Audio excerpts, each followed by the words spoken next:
Hello you guys, and welcome to the vlog today. Today is Wednesday and it kind of feels like a Tuesday, so I'm a little off in terms of the day since we had Labor Day weekend. Just to catch you up a little bit, for social studies we were working more on the museum activities. Students finished work on them and then we began presentations today. We turned the class kind of into a little museum rather than having students present up at the front of the room. So basically I had students set up with their Chromebooks to present their slides around the room. Each student was basically the director of their particular exhibit, and then my other students, I divided the class into 3 and counted them off. The other students then went to the other stations and listened and filled out kind of the brief info guide where they were talking about some of the events. Then after one group had presented to different people around the room, then we switched and my second group was on the outside of the room presenting while other students were walking around, and then finally the third group presented around the room. I had to adjust the activity a little since, unfortunately, for whatever reason, for 2 days in a row now, all 3 of the copiers in our school have been broken.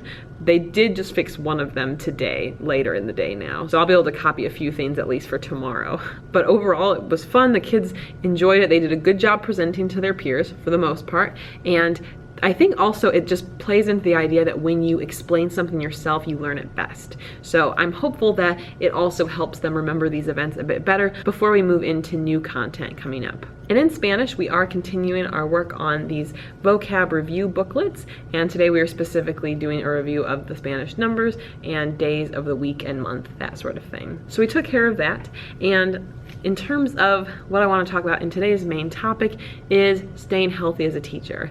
I don't know about you guys, but since we came back from Labor Day, kids have been coughing and sneezing and blowing their nose so much, and you can just feel that there's a lot of germs going around, and we've had some more absences. So I do have a couple key strategies. I am someone who's a big fan of health and well-being, so for me, I think these are some good strategies I go to when I feel like people are getting sick. So first of all, a very obvious one is to be drinking plenty of fluids, but also healthy liquids. So of course, water is very important, so making sure you're staying hydrated with water, but I also try to do some other things, such as making smoothies, making a green smoothie, or having a green juice. Those are really awesome options. I know oftentimes, I think you might have heard me talk about my matcha lattes that I make. They're kind of more like a matcha smoothie, but this week I've been incorporating a handful of spinach into each smoothie, and it doesn't really change the flavor, but it does amp up the nutrition quite a bit. So I've been doing that. Also, when you're thinking about your meals, try to up the nutrition density of the meal. When we look at different nutrients in our meals, a lot of us focus on the macronutrients such as fat, carbs, and protein. However, there's so much more to nutrition than just those main groupings. I love to look at specific foods and think about the nutritional bang for its buck. What kind of nutrients is this providing? And a great way to determine this is to think about eating the rainbow.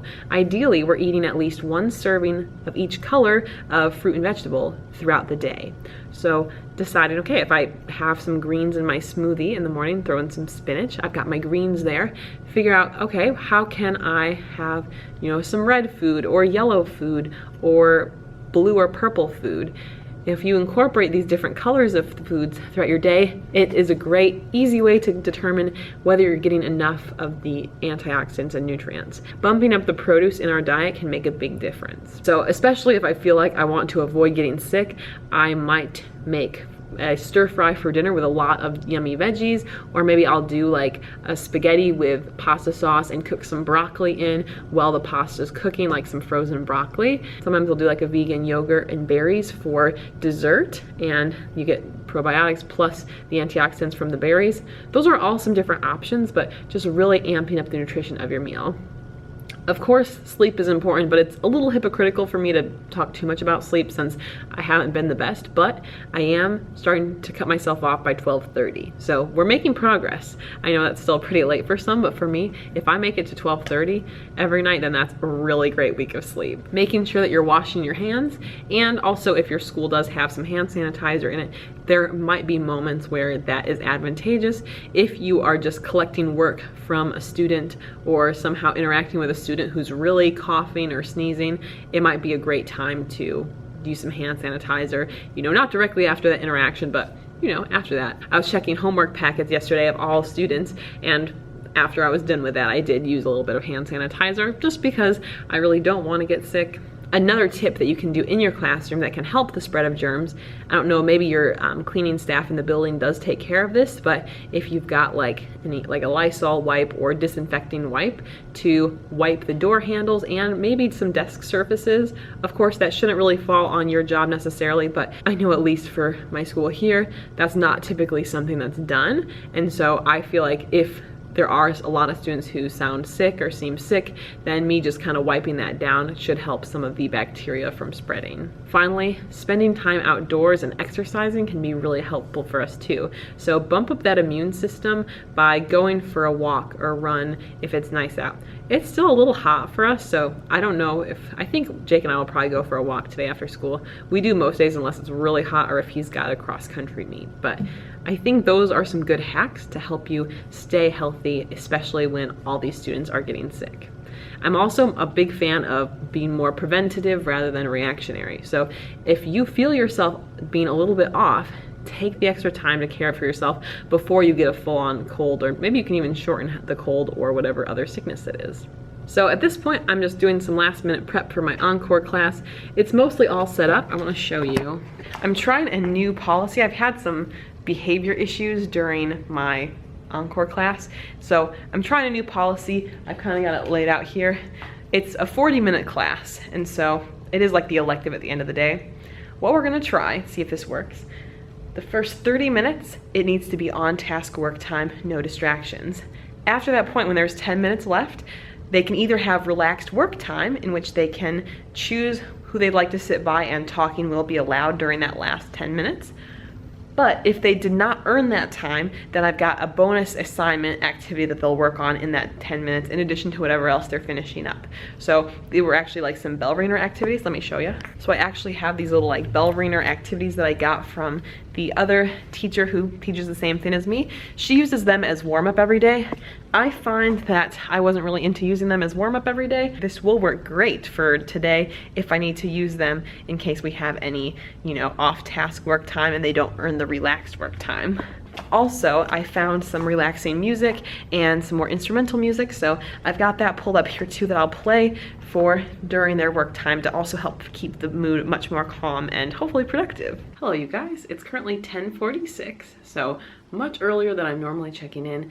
I am really trying to start making more of a conscious effort of, right now, at least in the month of September, cutting myself off at 12:30 from work and just go to bed by that point. So that is progress for me, and so because of that I am kind of pushing forward the stuff that I'm working on for school. So anyway, as far as kind of what's on the agenda tonight, so far I already spent a lot of time with working on my early finisher activities. I want to have a worksheet for each part of those early finisher activities, so I'm going back through.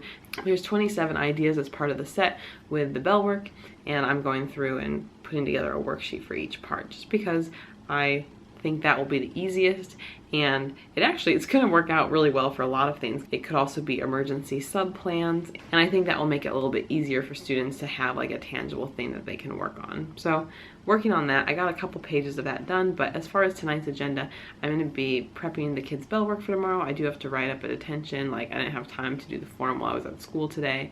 I also will be just prepping things and kind of adjusting my bigger picture plan.